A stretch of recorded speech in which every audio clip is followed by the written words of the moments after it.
பாருவும் அம்பியும் கோயில்ல மணிக்கணக்கா பேசிட்டு இருந்ததுல நேரம் போனதே தெரியல. உடனே பாரு, ஏய் சரிடி, மணி பாரு 8 ஆயிடுச்சு, வீட்டில் நம்மளை அம்மா தேடிட்டு இருப்பாங்க, குழந்தைங்கள கூட விட்டுட்டு வந்திருக்கோம், சரி கிளம்பலாமா அப்படின்னு சொல்லி 2 பேரும் கிளம்பி அவங்கவுங்க வீட்டுக்கு போயிட்டாங்க. அம்பி வீட்டுக்கு போனதும், அம்மா இன்னைக்கு நான் உன்கிட்ட கண்டிப்பாக பேசணும் அப்படின்னு சொல்ல, சரி குழந்தைங்களெல்லாம் தூங்க வச்சிடலாம், சாப்பிட்டுட்டாங்க, வா உங்களை படுக்க வைப்போம், அதுக்கப்புறம் நம்ம உட்காந்து பேசலாம் அப்படின்னு சொல்லி அம்பியும் அம்பியோட அம்மாவும் பேச ஆரம்பிக்கிறாங்க. அம்மா உனக்கு இந்த விஷயம் தெரியுமா? பாருவோடைய வீட்டில் நடக்கிறது ம் ம் எல்லாம் தெரியும். எனக்கு தெரியாமல் உங்களுக்கு எப்படி தெரிய போகுது? நானும் பாருவோட அம்மாவும் கூட சிநேகிதர்கள் தானே.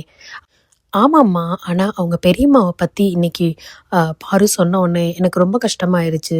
நமக்கெல்லாம் தெரிஞ்சது அவங்க வேற ஏதோ கல்யாணம் பண்ணிட்டு போயிட்டாங்க அப்படின்னு தானே. ஆனால் இப்போ கதையே வேற. ஆமாம் ஆமாம், எனக்கும் பாருவோட அம்மா பேசினா ஃபோனில். ச்சே, கஷ்டமாக இருக்குமா. நான் என்னமோ அவங்க பெரியம்மா ஒரு சரியான முடிவு எடுத்திருக்காங்க, தைரியமாக அந்த காலத்துலேயே இப்படி ஒரு முற்போக்கான சிந்தனை கொண்டவங்க அப்படின்னு நினச்சி தான் நான் என்றைக்குமே பெருமைப்பட்டிருக்கேன். ஆனால் இப்போ பார்த்தா எங்கேயோ இதெல்லாம் ரொம்ப தப்பாக போயிருக்கோன்னு தோணுதுமா. இருக்காதா பின்ன அம்பி? என்னைக்கு பெண்கள் தன்னோட குழந்தைங்கள் கஷ்டப்படணும், எப்பயுமே குடும்பத்தில் அடிபட்டு மிதிப்பட்டு தான் கிடக்கணும்னு எந்த தாய் நினச்சிருக்கா சொல்லு? கண்டிப்பாக கிடையாது.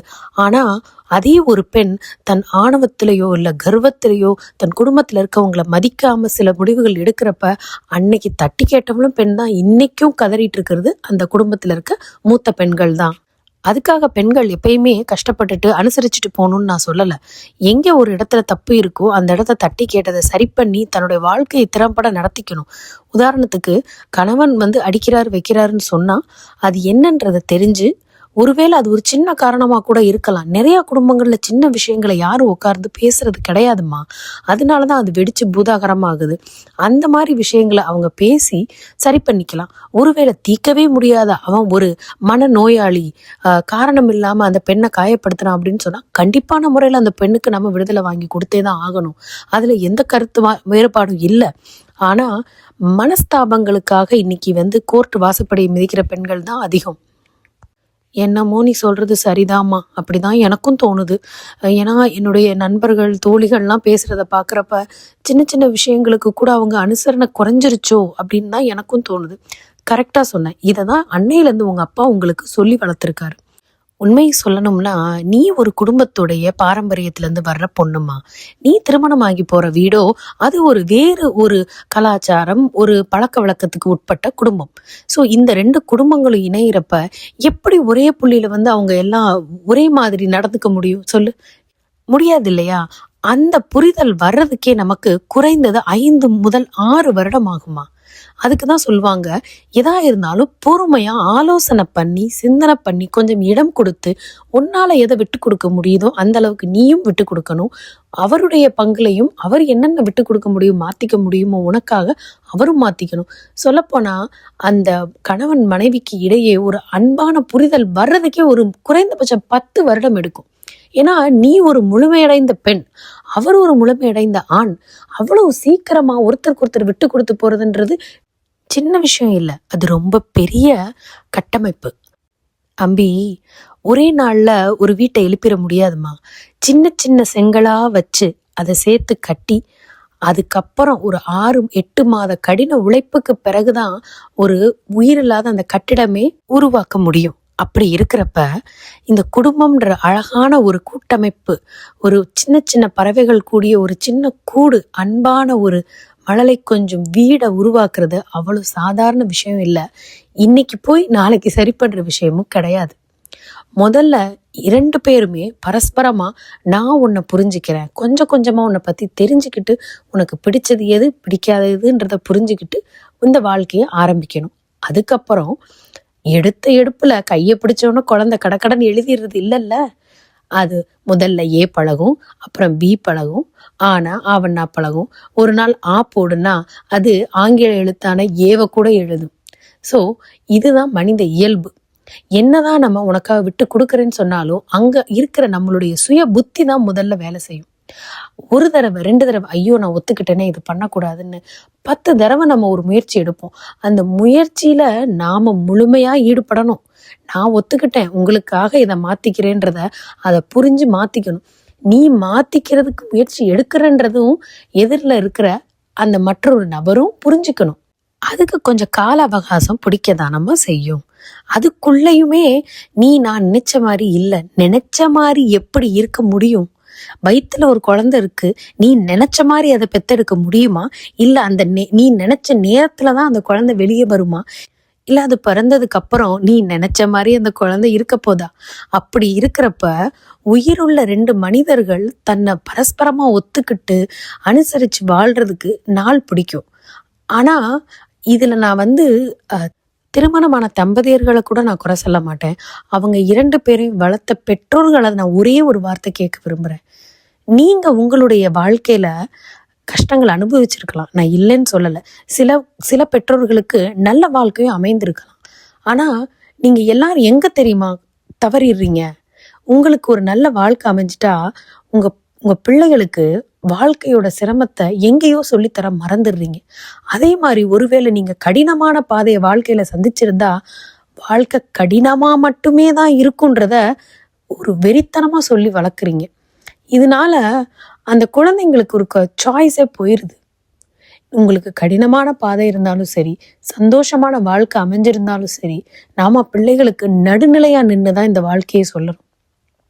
சந்தோஷமா இருந்த அம்மா அப்பா எல்லாருமே உனக்கு வாழ்க்கையில் எந்த கஷ்டமும் இல்லை, எனக்கு கஷ்டம் இல்லை, என் புள்ள கஷ்டப்படுறதை எப்படி நான் பார்க்க முடியும்? கிடையாது. ஒவ்வொருவருக்கும் கடவுள் ஒவ்வொரு வாழ்க்கையை அமைத்து வச்சிருக்கிறார். அதுபடிதான் உங்க வாழ்க்கை நகரும்.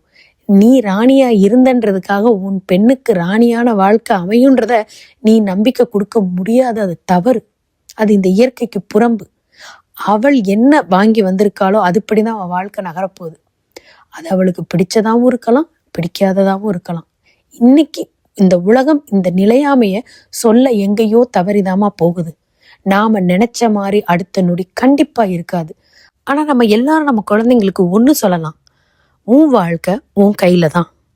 ஆனா அதுல நியாயம் தர்மம் இது 2ஐயுமே சொல்லி கொடுக்கணும். இது போக உனக்குன்னு அங்க ஒரு சாய்ஸ் கண்டிப்பா இருக்குது. அதை நீ சரியான முறையில கையாளுறியான்றத உனக்கு நீயே அளவுகோல் வைத்து சரி பார்த்துக்கொள். இந்த இடத்துல நான் கோவப்படணுமா, கோவப்படக்கூடாதா?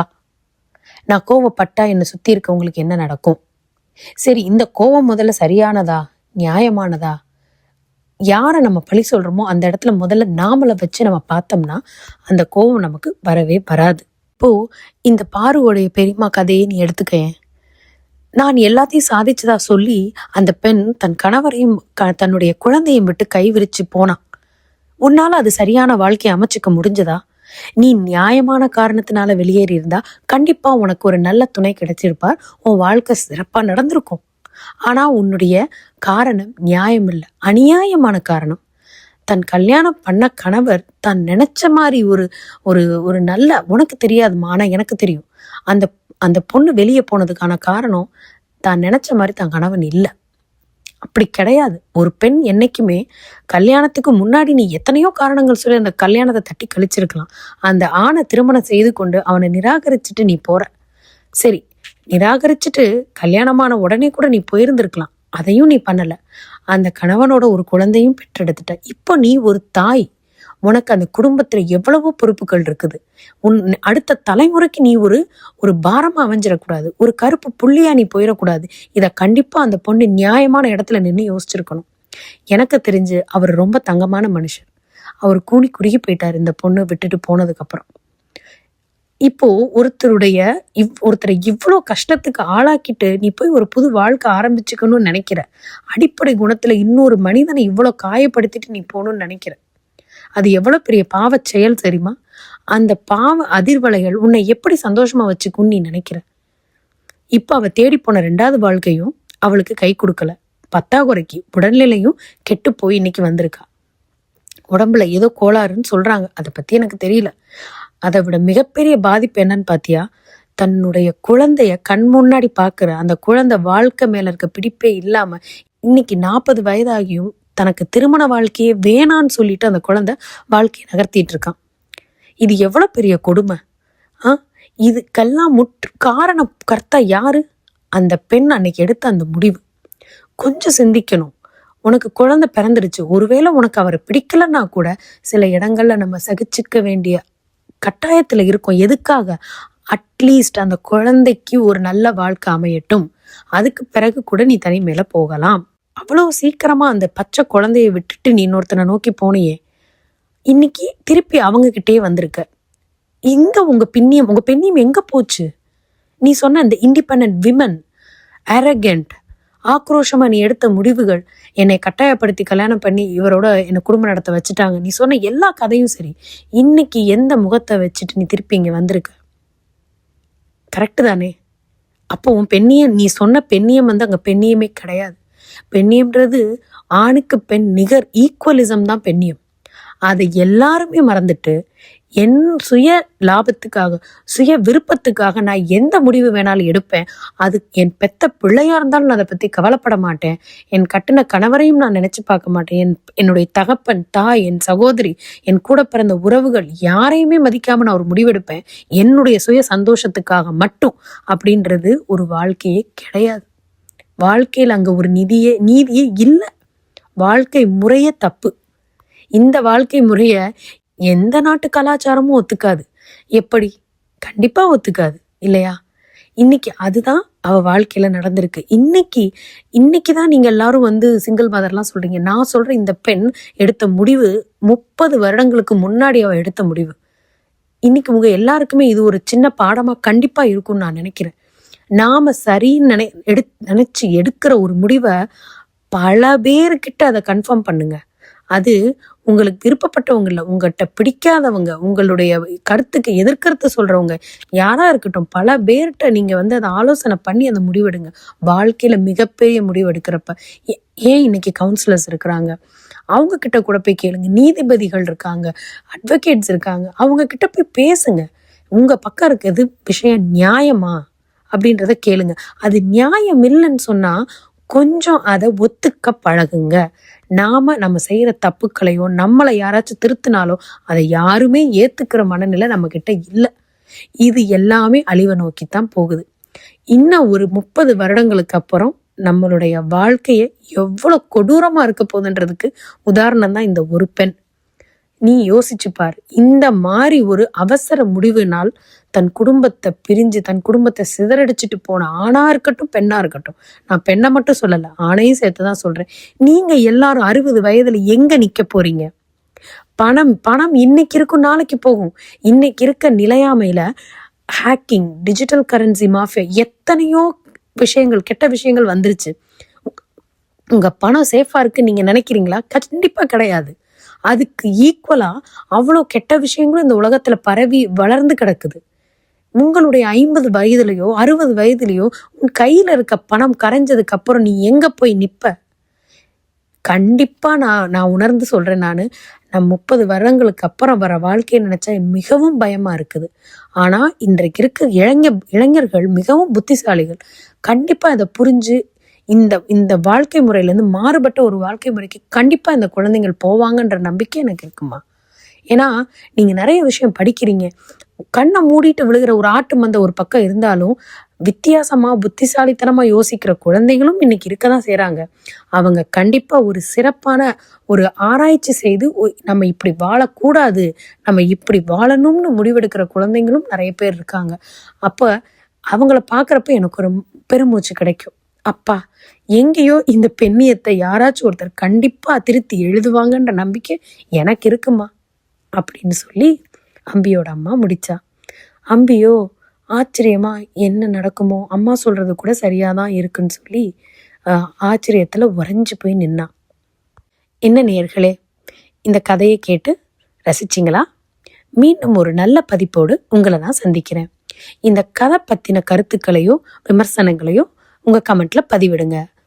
மரியாதையோட. நன்றி, வணக்கம்.